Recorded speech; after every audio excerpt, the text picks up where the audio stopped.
ఈరోజు దేవుడు నీ జీవితంలో ఇచ్చిన ఈ సమయంను బట్టి నువ్వు కృతజ్ఞతాస్తుతులు చెల్లించాలి. ఒకవేళ నువ్వు అనుకున్న ఆశలు తీరలేదేమో ఈ సంవత్సరం, అయినా కూడా నువ్వు అనుకున్న ప్రార్థనలకు జవాబు రాలేదేమో, అయితే దేవుని చిత్తం మరొకలా ఉంది.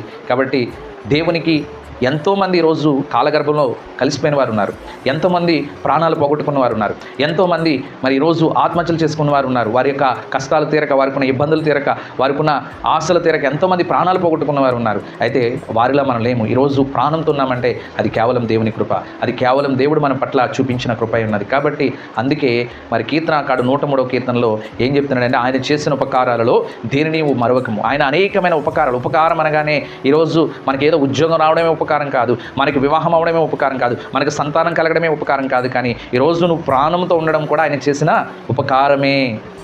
ఆయన గనుక తలుచుకుంటే, ఆయన గనుక నిన్ను రమ్మని పిలిస్తే ఈ భూమి మీద నీకు ఉండడానికి అధికారం లేదు. కాబట్టి ఆయన ఇంకా నిన్ను ఉంచాడంటే నీ ద్వారా అనేక పనులు చేయాలనేది దేవుని ఉద్దేశం. కాబట్టి నీ జీవితంలో ఇప్పుడు కష్టమున్నా, నీ జీవితంలో ఇప్పుడు సంతోషమున్నా, నీ జీవితంలో ఇప్పుడు ఒంటరితనం ఉన్నా, నీ జీవితంలో ఇప్పుడు కృంగుదల ఉన్నా, నీ జీవితంలో ఒకవేళ నిందలున్నా, నీ జీవితంలో ఒకవేళ